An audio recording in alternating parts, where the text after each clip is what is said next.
Hai, apa kabar semuanya? Semoga kabar Anda baik-baik saja.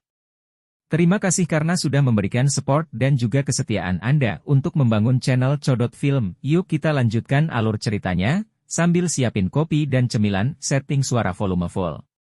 Gasken. Api macam apa ini?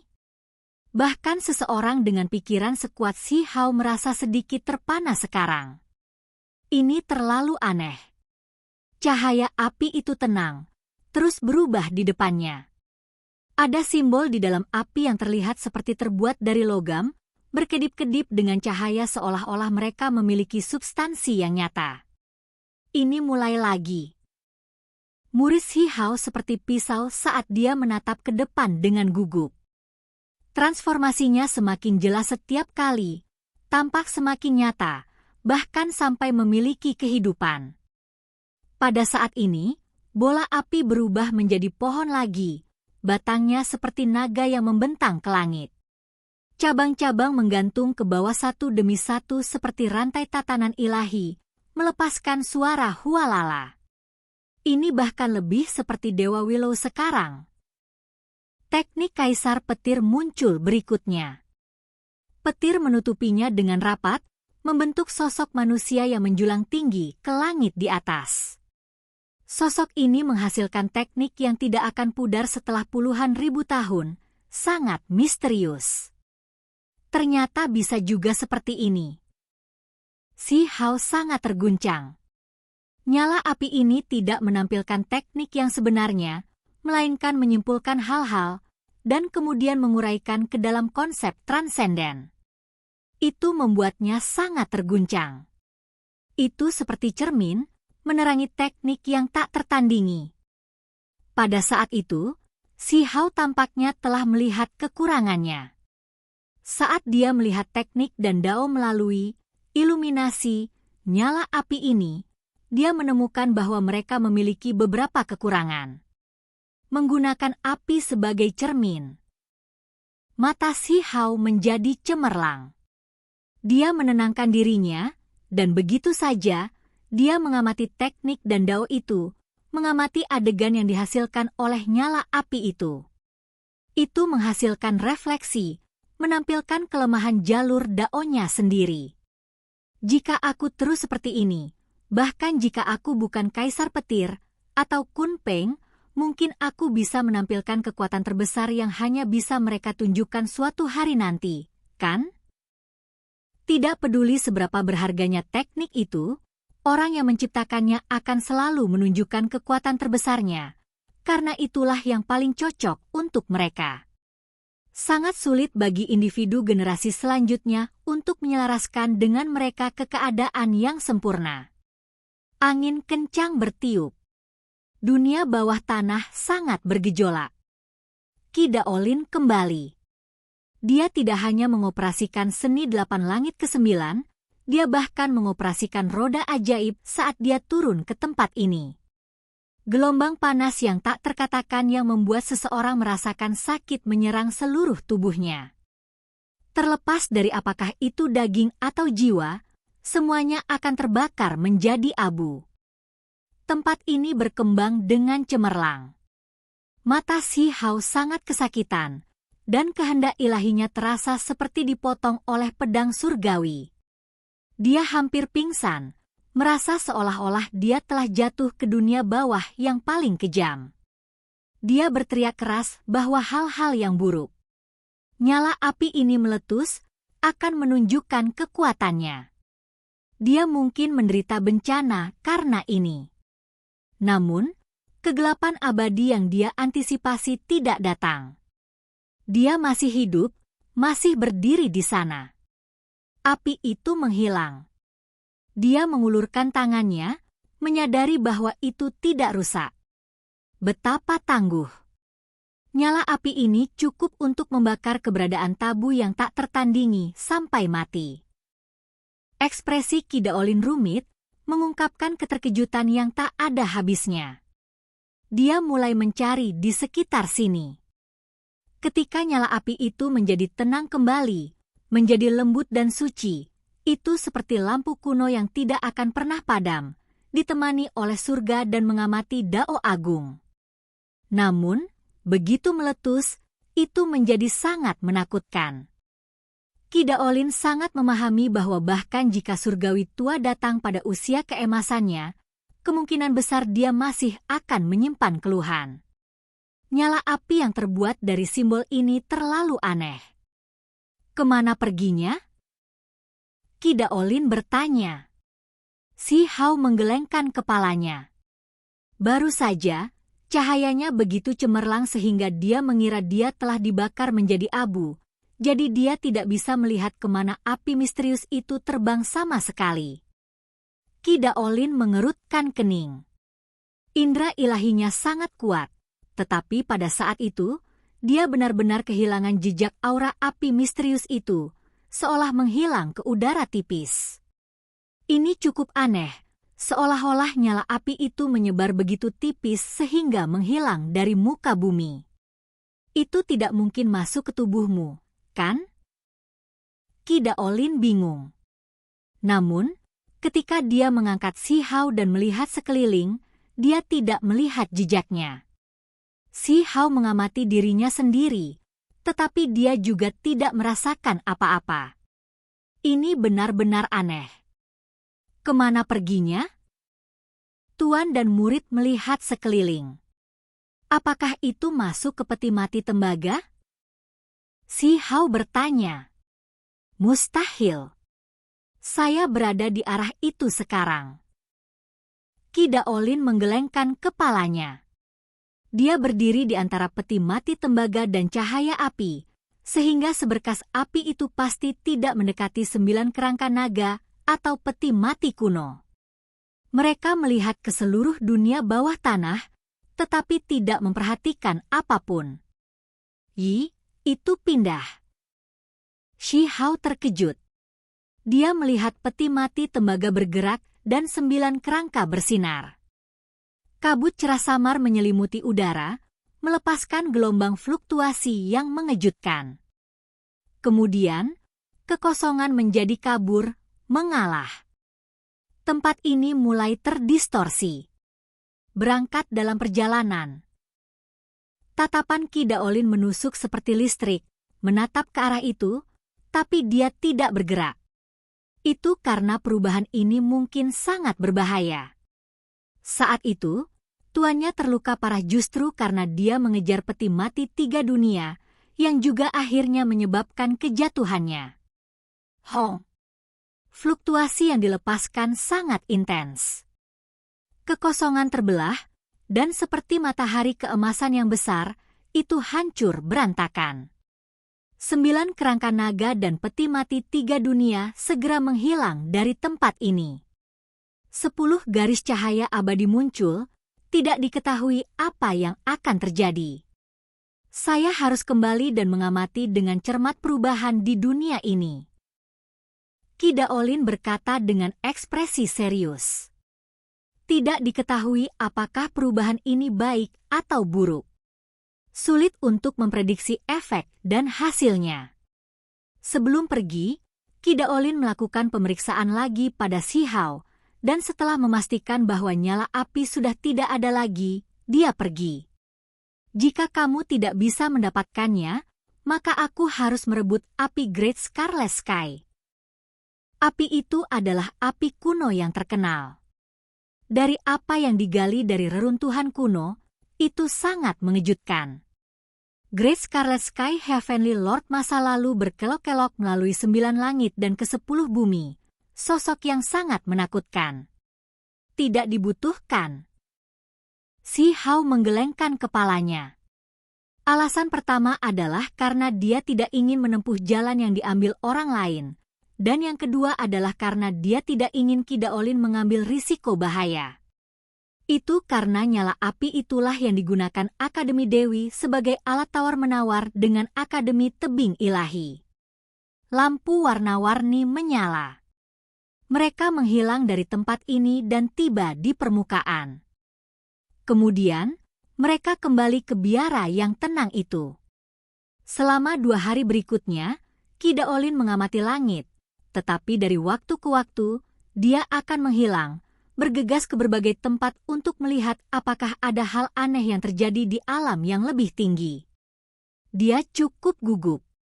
Itu karena 10 garis cahaya abadi mengalir keluar dari peti mati tembaga dan memasuki arah wilayah tak berpenghuni yang tak terbatas. Tidak mungkin ini tidak mengubah apapun. Haha, tawa yang luar biasa terdengar. Ketika Ki Daolin menghilang lagi, para tamu tiba di gerbang gunung. Si Hao sangat terkejut. Dia keluar untuk menyambut mereka, menemukan bahwa itu adalah Kong Qiuji botak kedua.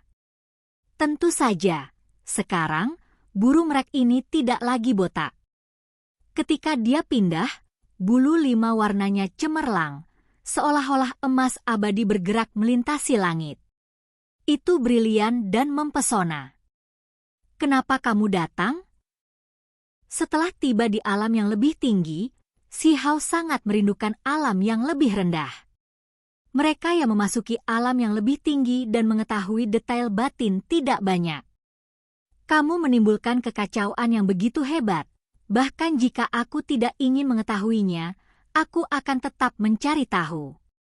Berita tentang kekalahan legenda mandat surga, memotong pinggang Yuyu telah menyebar melalui murid-murid muda dari banyak sekte besar. Bagaimana saya tidak tahu? Botak kedua cukup tampan dalam penampilan, mengenakan satu set pakaian bulu 5 warna. Dia berubah menjadi penampilan muda, tampil jauh lebih muda dan dengan karakter lebih dari sebelumnya. Mereka yang tidak tahu tentang dia akan berpikir bahwa dia adalah putra bangsawan dari beberapa sekte terhormat. Ayo, ayo, ayo, kita tidak akan menyebutnya sehari sampai kita mabuk.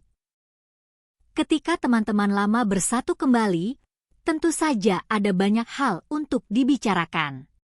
Si Hao ingin belajar tentang alam yang lebih tinggi, sementara Secon Baldli ingin tahu tentang apa yang terjadi di alam yang lebih rendah.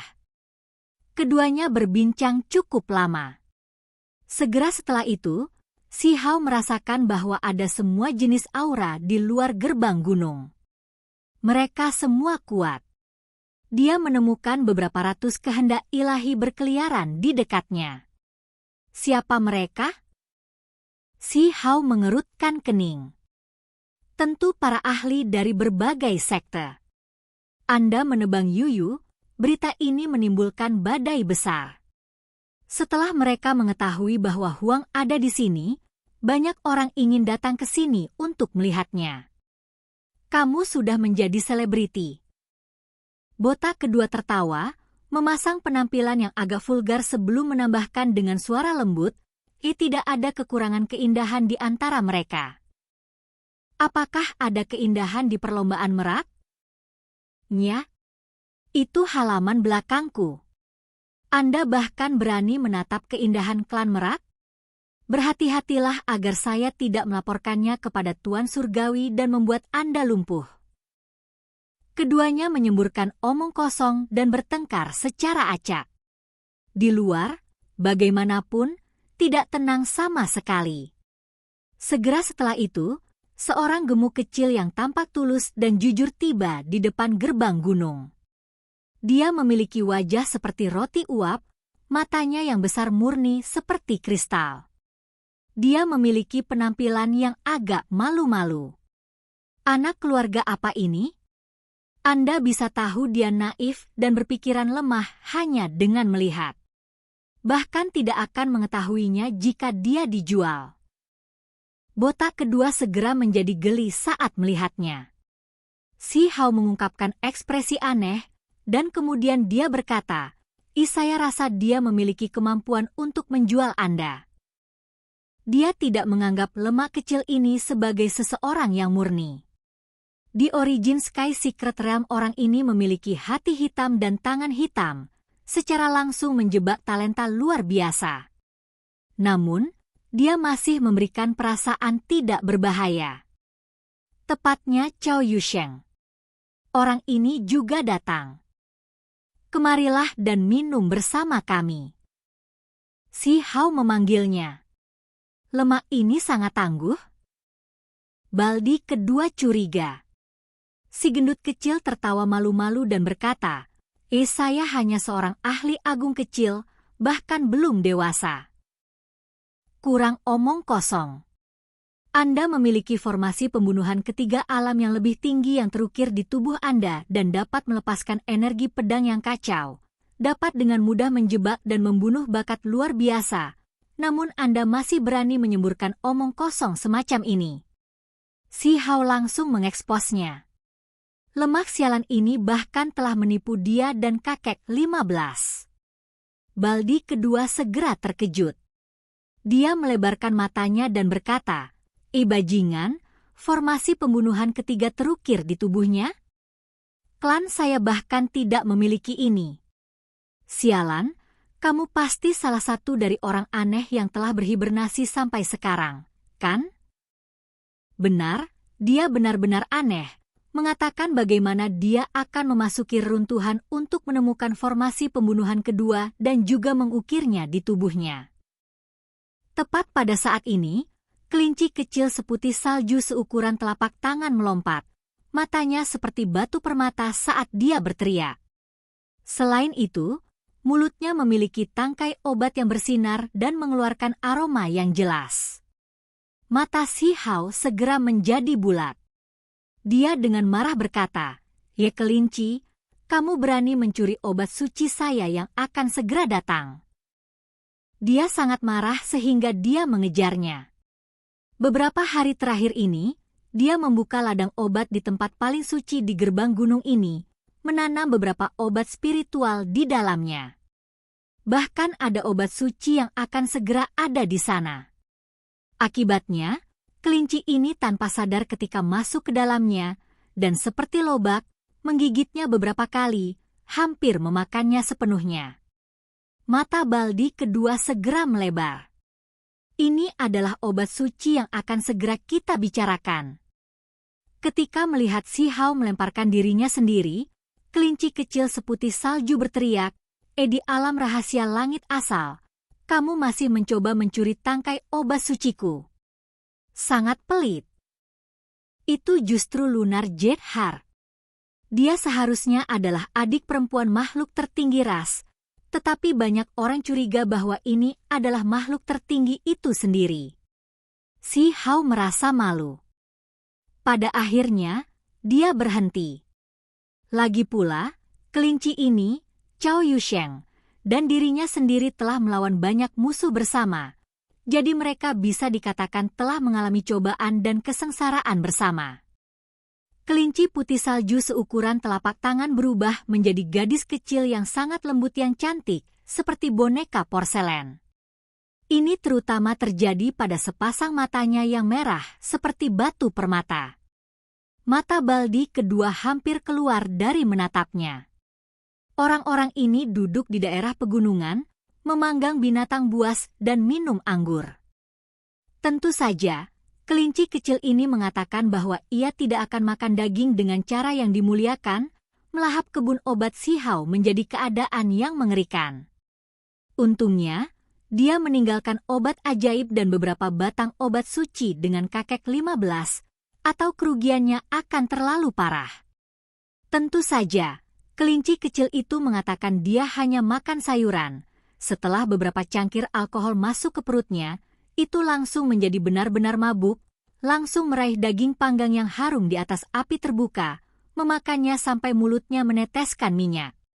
Sechon Baldli mengungkapkan senyum palsu, mengambil inisiatif untuk berteman dengannya, menyiapkan roti panggang.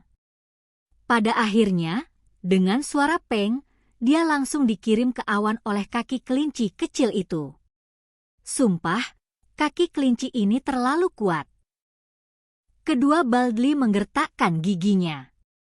Jika bukan karena memasuki alam api ilahi sejak lama, dia mungkin langsung pingsan. Terhadap hal ini, Cao Yusheng kecil yang gemuk sangat mengerti. Dia berbicara dengan simpati, ketika dia tidak ada hubungannya, dia selalu berlari ke gunung Peng besar. Kelinci lain menendang elang, dia menendang Pengs bersayap emas yang hebat setiap hari. Menjelang ini, Peng Lord bahkan mulai mengeluh, secara pribadi mengunjungi tetua klan Lunar Jade Rabbit. Omong kosong, aku hanya pergi beberapa bulan dalam setahun untuk melindungi gunung dan merawat Peng. Gadis kecil itu mengoreksi. Orang-orang aneh keparat. Botak kedua menemukan bahwa gadis kecil yang gemuk dan besar, bermata rubi itu sama sekali tidak bisa dilihat seperti orang normal. Ngomong-ngomong, pusat perhatianmu terlalu besar. Ini bukan hal yang baik, terutama setelah Dao Master Qi mengatakan bahwa semua ahli tertinggi dan ahli alam api ilahi dapat datang menantang Anda. Cukup banyak orang yang sekarang menjadi gelisah. Siapa lagi yang berani datang? Orang-orang ini minum sambil mengobrol dengan hati-hati. Masalah ini diangkat. Akan selalu ada orang yang membenci. Dari apa yang saya tahu, seseorang mungkin mengunjungi Anda sambil membawa senjata pembunuh yang hebat. Bahkan ada berbagai bakat luar biasa dari alam api ilahi yang datang. Kata si kecil gemuk. Ekspresi Si Hao berubah.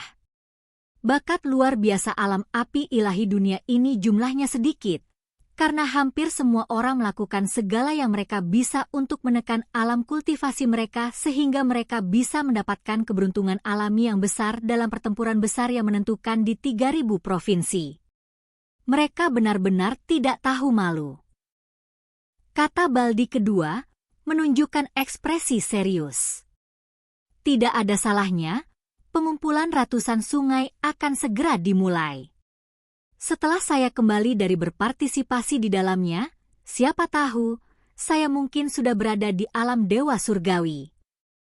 Si Hao tertawa dan berkata, berhati-hatilah, seseorang yang benar-benar kejam mungkin datang. Apakah begitu? Si Hao tergerak ketika mendengar ini. Pewaris istana abadi telah datang, dan ada juga wanita suci dari sekte mending surga. Si gendut kecil berkata dengan agak misterius sambil menatap Si Hao. Si Hao berbalik dan berkata, kamu sepertinya tahu sedikit. Aku hanya kebetulan melihatnya. Baru-baru ini, beberapa orang tiba di Akademi Dewi, semua pembudidaya dari sekte yang berbeda.